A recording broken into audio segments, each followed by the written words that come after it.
I should start by saying, Caitlin, you're my guest. You are the leader of the Team Youth Coalition at World Without Exploitation. And would you like to introduce yourself as well as explain what World Without Exploitation is and what the organization does? Sure. So my name is Caitlin Macias. I am 23 years old and I am the chair of the World Without Exploitation Youth Coalition. And the Youth Coalition is a national youth coalition dedicated to ending sexual exploitation and human trafficking through education, advocacy, and awareness. And we are a branch of a broader organization called World Without Exploitation, which is an organization dedicated to ending human trafficking and sexual exploitation.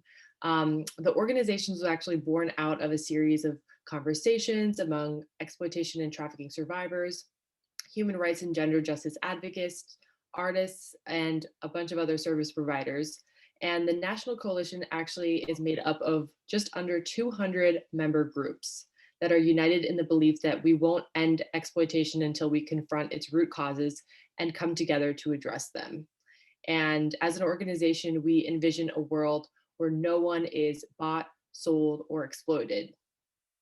Just to clarify, World Without Exploitation is more of a organization or like a community of organizations that work together in order to combat sex trafficking, right? Exactly. So it's basically a coalition. So we have organizations as far as California, Oregon that work with us, and as close as I'm in Florida, but we have partner organizations across the country that have different missions, but we're all sort of united under the idea that exploitation can't be tackled by just one organization working on one issue. We need all of us together in this space. Yeah, exactly. And so you as being the leader of the Teen Youth Coalition, and you pretty much started that coalition as a bunch of teenagers coming together in order to help with the organization's mission in combating sex trafficking. Can you tell me the importance of really including teenagers or the youth in this mission or this issue? Absolutely. So the Youth Coalition actually started last summer. World Without Exploitation put on a youth summit, their third annual youth summit, and it was a great opportunity to bring together young people to learn about these issues and also to activate them. And World Without Exploitation has always believed in including youth in this movement. Just some statistics like the average age that someone enters the sex trade is actually between 14 and 16 years old. So youth are being severely impacted by these issues, so they need a seat at the table. And after that youth summit, a bunch of us from the steering committee decided, what can we do next? Like, what is the next move? And so that's where the Youth Coalition was born, out of this idea that young people really have both the talent, the passion, and all the great ideas to actually make a dent in this issue. And from there, we started the coalition back in September of 2020, and we put on different events centered around, uplifting survivor voices, teaching students about what the issue of trafficking is, debunking some of those myths. And now we've actually moved forward and, decided to tackle different issues. This month, we're actually doing an event on masculinity and including men and boys in the fight to end exploitation. And we have a lot of really interesting events moving forward as well. So I think that, young people are often, ignored. They're like, oh, well, they're not the experts in this area. But I don't think that you need to be an expert to be passionate about these issues and to make a difference. Yeah, and I've said that a million times. I think the Teen Youth Coalition is amazing. That's what really drew me to your organization and what you guys do. Because I do think that having young people, especially in today's day and age where sex trafficking is really prevalent in our society, is so important, especially because, like you said, a lot of young kids are affected by sex trafficking. And a lot of them are heavily involved in sex trafficking. And a lot of them are the target for buyers, for traffickers, especially because in a weird way that kids are prioritized in the sex trade. And so I think having teenagers and having kids part of this issue is really important. And that's what I really love Yeah, about absolutely. education. Um, but for someone that doesn't, because like I said myself, before I started doing all this, I didn't know anything about sex trafficking. Would you mind explaining in really broad terms what the issue of sex trafficking is? Absolutely. So the global sex trade is an on and off multi-billion, not million, billion-dollar industry. So basically, every dollar of profit is fueled by human pain. So the definition of sex trafficking is a form of exploitation where people are bought and sold for pleasure and profit. So, and that happens by utilizing force, fraud, coercion, and abusive power and position of vulnerability. So, to give an example, youth that are homeless or youth that are in the foster care are very vulnerable to traffickers and even buyers, because they're looking for love, affection, safety, economic support. And so, a trafficker comes in, and promises them a better life or, some sort of opportunity. And so they sort of fall prey to the sex industry. So anyone can be trafficked. We are working on a case right now with a young woman, 16 years old, in Dallas, and she was involved in sports. Her family talks about her just being, like a quote normal kid, doing all those things in school, and then she fell prey to a quote boyfriend who ended up trafficking her. So this can happen to someone from any kind of economic or social background, any race or gender, but primarily those that are targeted are people with vulnerabilities. So that tends to be youth in foster care, as I said, LGBT youth, since they face a lot of discrimination, migrants, undocumented immigrants, homeless or runaway youth, and overwhelmingly young women, girls of color. So I think, when you Google, for example, online, like who is, sex trafficking, you come across like usually white women and girls. And that's Yeah. actually like a huge myth, that, young women who are white tend to be like the targets. It's usually, women of color. That don't. Um, Yeah, exactly. And that kind of goes into another myth that I think a lot of people have, and that I had especially, is that sex trafficking is like a foreign problem. It's not necessarily here. It's more in third world countries where the government or people aren't able to do as much things to help their population. But like you were just saying, it happens everywhere. It happens in the foster care system here. It happens literally everywhere. So the myth is that it's not necessarily from an American perspective, it's not happening in America. It's more happening in other third world countries, but that's a huge myth. And like you're just talking about, a lot of these people do come from it can happen anywhere. And these people just come from people that don't have enough opportunity so that they're able to escape this cycle. And so if you could just shed light on that a little bit about how prevalent sex trafficking is in America, especially, and how it can be everywhere.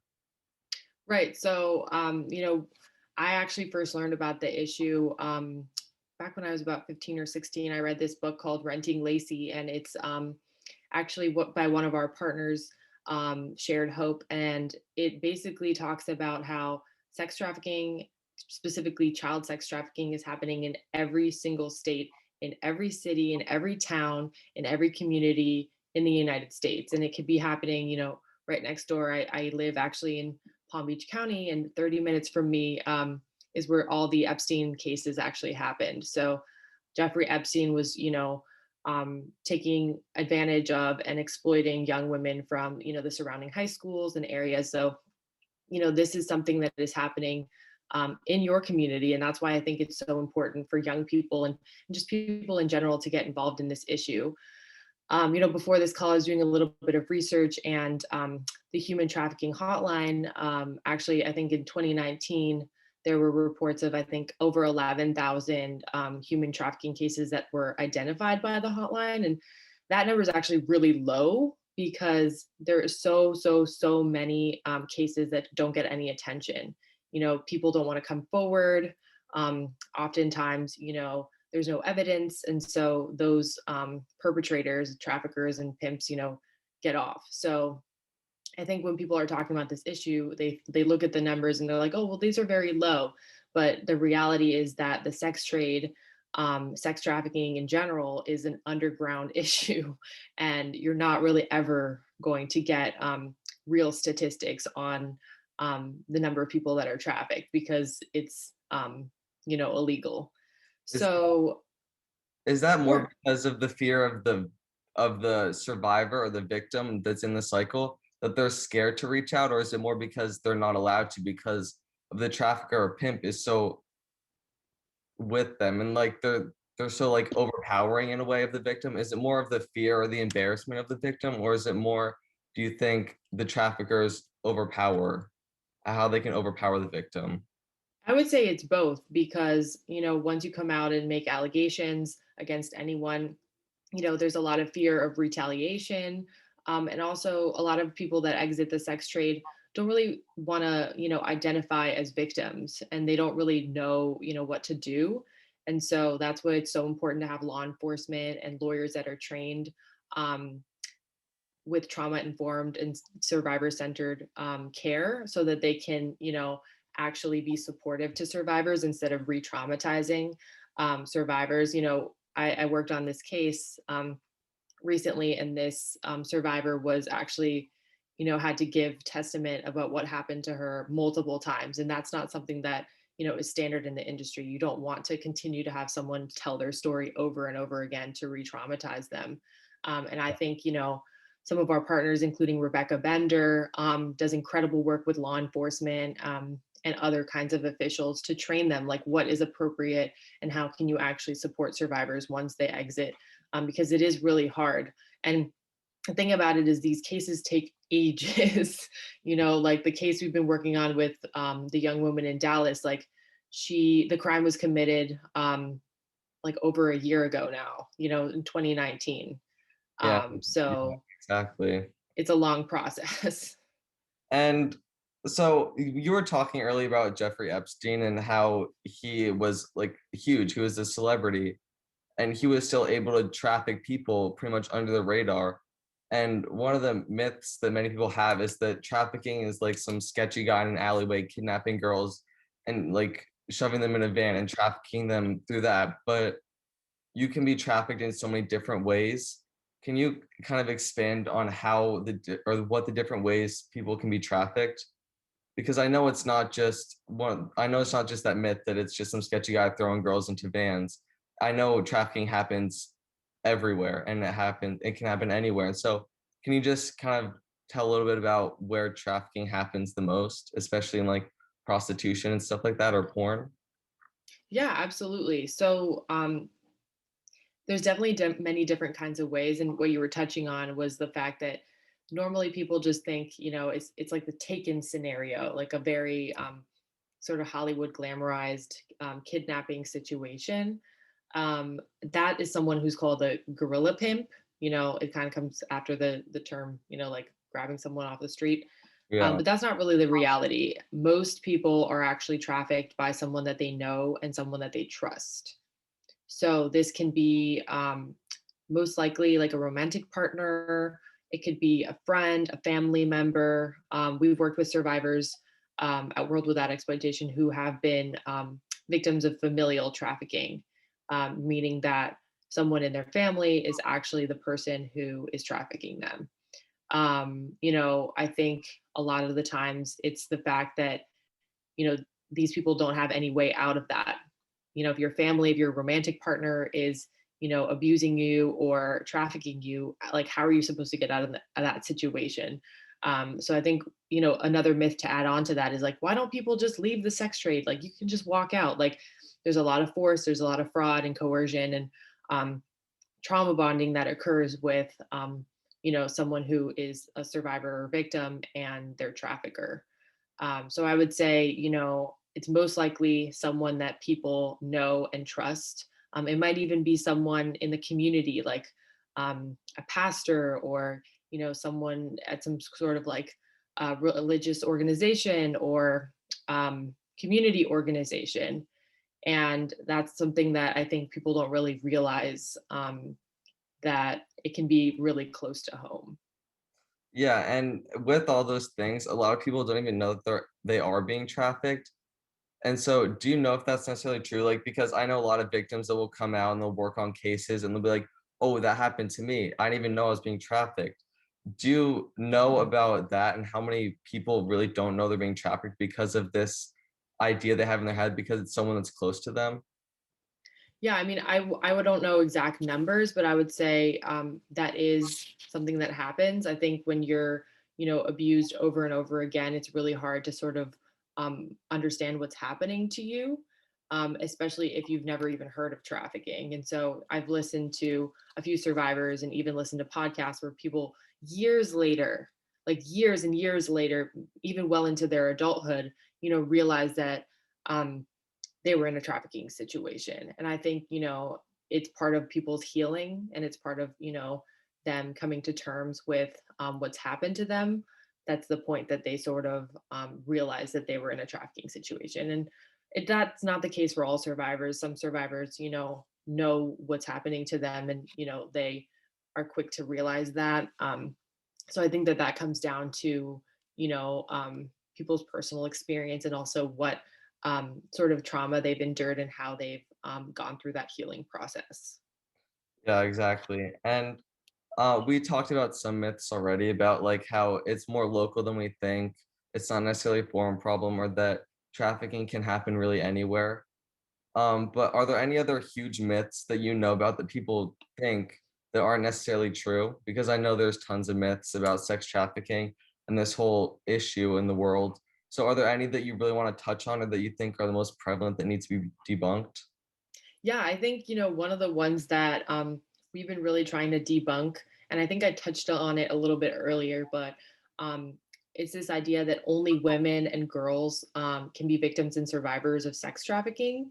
And I think that people don't understand that the reality is actually men and boys can also be victimized by sex traffickers, and especially LGBTQ youth and boys and young men are actually seen as particularly vulnerable. And so I would say that um, this is an issue that impacts boys and men. And so, I'm so glad that I'm having this conversation with you because, as a young man, like you're recognizing that this is an issue that also impacts, genders across the board, races across the board. And of course, that there's particular people that are most vulnerable. But I think that people don't really understand that it's an issue that impacts, all people in Everyone, yeah. general. Yeah, I know. And that also goes to show with what the coalition is doing with the masculinity event and also how important men are in the role of helping to end sex trafficking, or at least educating and aware and raising awareness for this issue. I know this is a kind of a jump from what we were just talking about, but can you explain the importance of having men involved in this issue and helping raise awareness for it? Yeah, absolutely. I think um, you know, studies show that particularly the people that are pimps, that are traffickers, that are exploiters are, men. And so if we're not bringing them into the conversation, then how are we ever going to make a dent in this issue? And I think a lot of people think, oh, well, I'm not buying sex. Like, I just watch pornography. But all these issues are interrelated. And I think, the things that men and boys do in their daily life, such as, making sexist comments or even, being involved in sexual assault, sexual harassment, actually contribute to a culture that continues to objectify and commodify women's bodies. And so I think, you know, for us, it's not something that we're like, chastising, like, oh, you should be better. Like, no, let's have a collective conversation where we can talk about what does healthy masculinity look like? What does consent look like? How can we, become better allies, better male allies in this fight against sexual exploitation? Because it's not just one person's issue, it's everyone's issue. And I think, we're trying to have this broader conversation to bring to light how, for example, the pornography that people are watching actually sometimes can have people that are um, being trafficked in those videos or being assaulted in those videos. So by watching something like that, you're contributing to someone's abuse and someone's, victimization. So, that's just an example, but I think we really want to start being more inclusive with our conversations and not isolating any particular groups. Yeah, and I think that's amazing. And you were talking about porn, and I know porn is a huge issue in today's society, especially with teenagers and young kids, as well as social media, because even in the past 15 years, social media has grown tremendously and the internet has grown tremendously. can you shed light on how social media, porn, the internet has affected sex trafficking? Yeah, absolutely. So this is like a huge issue that I'm particularly passionate about because I've been involved in, working, posting for social media and social media management for a long time, probably like 5 or 6 years now. And, I think social media is a great, great, great tool. Don't get me wrong. I think it's an incredible way to connect people from all across the world. Like we've been able to do that through the Youth Coalition and really build up our social media. But I think all of this connectedness and even all these different kinds of platforms make it very easy for traffickers, for perpetrators, pedophiles, exploiters to even bullies to get a hold of young men, young women, kids. I think I read an article, it was yesterday, that it's like almost 100% of kids nowadays have cell phones. So that means that they don't just use their cell phones to call their mom and dad. Like they're on Instagram, they're on TikTok, they're on Twitter, and they're getting these DMs, these messages from people, asking them for photos, asking them to meet up. I've actually gotten messages before, saying like, I will give you $5,000, if you go on a date with me. And someone who maybe is vulnerable or doesn't have money or something like that might actually respond and go meet some person that they don't know and fall victim to sex trafficking. And so I really think that we need to be doing better to educate our students, our kids about online safety, but also we need to start putting some sorts of regulations on the online world. And one of the things too that I've been in conversation with is the fact that there's a lot of child exploitation content on these social media platforms as well. So how can we regulate that? How can we begin to get to the root of these causes? And I think that this even stems to like pornography, like I was talking about, like you don't know who you're watching on screen and what situation that they're in. And children as early 10, 11 are watching pornography and thinking that that's what's okay to do to a partner in a relationship when that's not the reality. It creates like a So it creates a false sense of what a relationship is supposed to be, and that's what you were talking about earlier with the masculinity thing is like these men like slut shaming, for example, or saying all these comments they don't necessarily know the impact of, but it all normalizes in our society and all like it almost in a way dehumanizes women in a way that we're able to then traffic them, and it's like we don't even know that they are being trafficked because they've been so dehumanized. And it basically all these things like porn, social media, comments, all these things just culminate to normalize in our society, and that's a huge reason why sex trafficking is so prevalent. And I think that's yeah. so important, especially for us to realize that and then also spread awareness about that.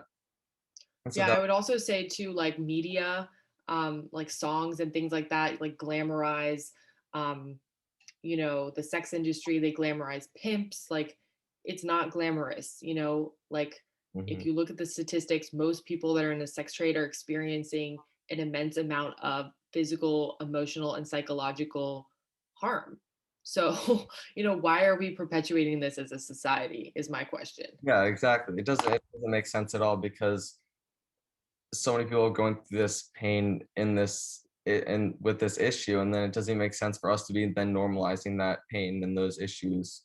And what you were just talking about with like the do you do you know the impacts of what sex trafficking has on a victim or a survivor? I know that's a very like hard question to answer, but just briefly, can you explain what necessarily happens with the survivor that goes out of this cycle and like what impacts mental or physical can happen to them? Sure. Yeah, I can also send you some resources about this too. But just from my knowledge, survivors exiting the sex trade usually, have PTSD. They actually might need surgeries or different kinds of treatment for physical abuse that they've endured. I think also, you know, there's a lot of mental health issues that sometimes survivors end up dealing with just because of, having a gun put to their head, or, being repeatedly sexually assaulted. Um, I think, people think, oh, well, you've exited the sex trade, like everything is over, you can just go back to your normal life, but or whatever normal life is, Yeah. and that's not really the reality, because there's a lot of healing that needs to be, done for that person. And they're probably going to be dealing with that trauma for the rest of their life. And I think that's why it's so important to have policies that actually support exit strategies, that support trauma informed services for survivors, because there's just not enough of them right now. Yeah. And speaking of policies about sex trafficking, the equality model, which is something you sent me, I really do want to touch on that. So can you pretty much explain to me what the equality model is and how important that is, and how to like inaugurate that pretty much into our society? Yeah, absolutely. This is like one of my favorite things to talk about. So, Yeah, it's fascinating. um, the equality model is, the truly progressive and comprehensive policy to both, end violence in the sex trade, and also end sex trafficking. So, I'm not going to talk about, go on and on about it, but like there's three very important pillars. So, the first is decriminalizing people in prostitution. So anybody who's selling sex, will not be arrested. They won't be charged. They won't be sent to jail or any fines. So that's the first thing. The second thing is providing exit strategies and trauma informed services, like I said. So legal help, any sort of medical treatment, mental health and behavioral health treatment, um, even as going as far as like housing and things like that, providing, that care, those opportunities.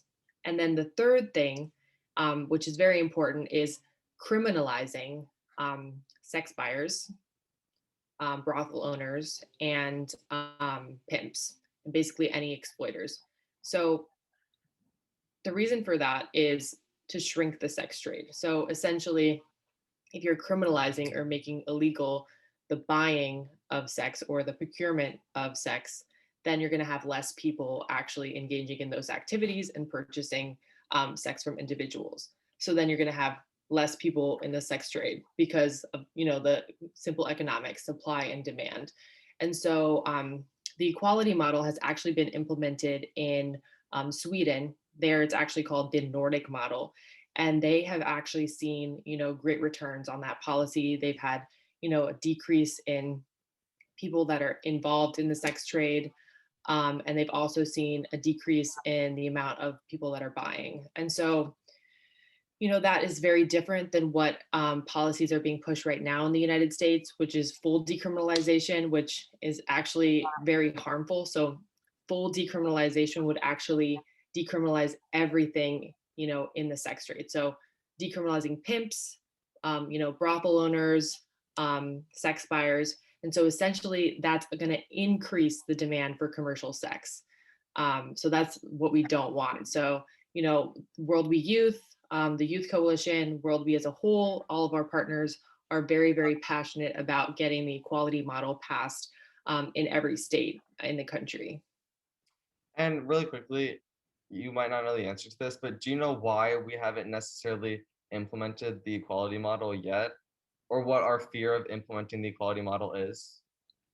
Yes, so there's a lot of reasons. So I would say there's some top reasons. So one of the reasons why is because the commercial sex industry is very profitable. And so if you're decreasing the demand, if you're shrinking the sex trade, you're decreasing profit. And that's that's not what people want. Yeah. Um, I think the second reason is because the United States is really an individualistic type of country. So we're very focused on individual choice.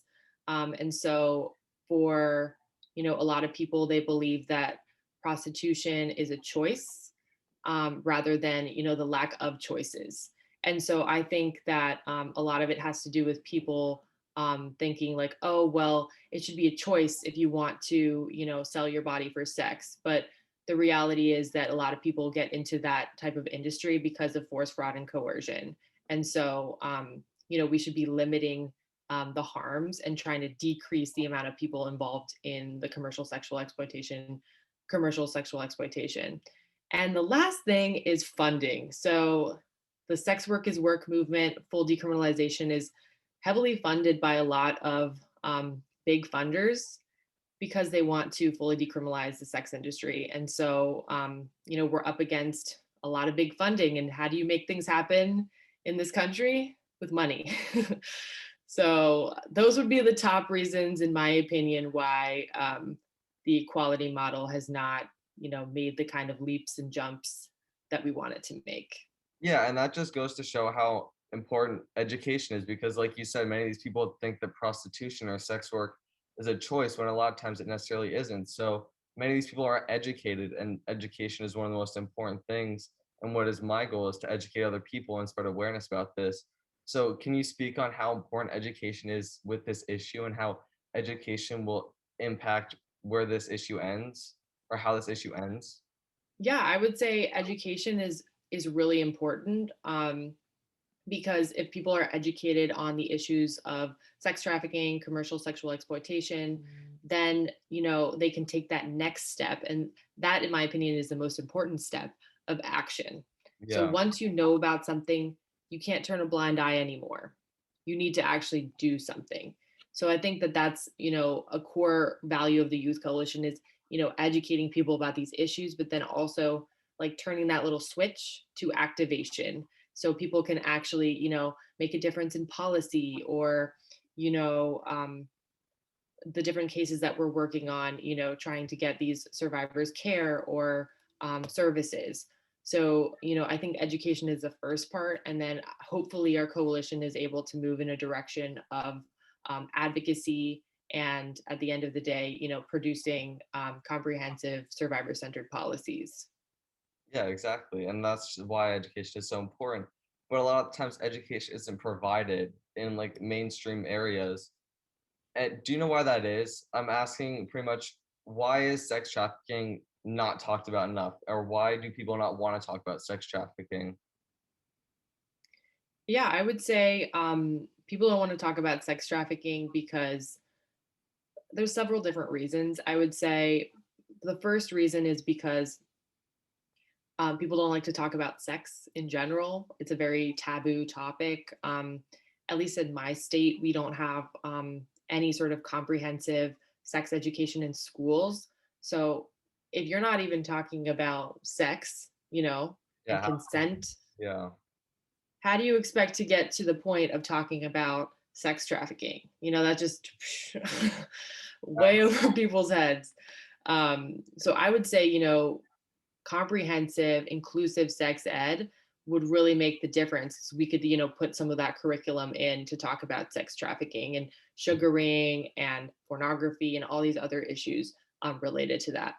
And the second thing I would say is, I feel like people don't want to acknowledge that it's happening in their city, in their state, in their community, because then they would have to do something about it, you Yeah. know? And I would say, it's frustrating for me because, as someone who's really passionate about these issues, I have a conversation with friends, with family, and they really don't know anything about this. And that's how I know that we have so much more work to do. Oh, it's Um, it really is crazy because you're right. Even like simple things like sex education, where I think my state doesn't have a huge sex education program either. That can or having good sex education can actually lead to an increase in education about sex trafficking. I think the important and how it's all linked is so important, and how making sex in general just a less taboo topic can actually impact bigger issues like sex trafficking. I think that's really important for us to understand. And as you were saying, how people don't necessarily want to talk about it because it has such a dark subject matter that nobody really wants to talk about or do anything about it. I think that's a huge problem that everyone faces, and I think that's something we need to change as a society in general to actually help combat this problem. And so I think thank you for that. That was a really good answer. Uh, Thank you. Yeah, I actually think, you know, part of the problem too, I would say in general is under federalism, each state does their own thing. And that's a problem because, some states have really, great comprehensive sex ed. Other states have just, basically nothing. Like I went to a private school, nothing. You know what they taught us? They said, put on deodorant. That was it. That's what my school did. That's exactly it was like a 20-minute class. That's exactly what my school did. Thank God I have my mom who does what she does, but if I didn't have my mom, I would know virtually nothing. And that's another thing because when you don't have good sex education, then you lean to other things like porn, and then porn teaches you what you think a relationship is supposed to be. And that just leads to just an endless cycle of just like dehumanizing or normalizing horrible things in our society. So you're right. I think sex education is a huge part of ending this or educating and raising awareness for this issue.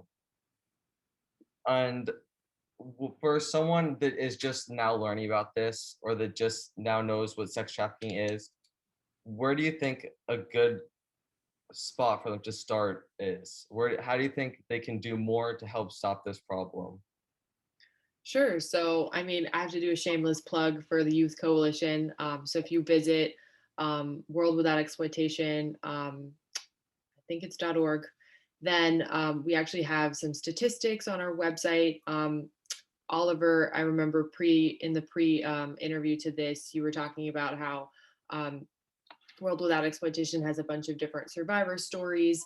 So you can actually read, the experiences of survivors that have exited the sex trade.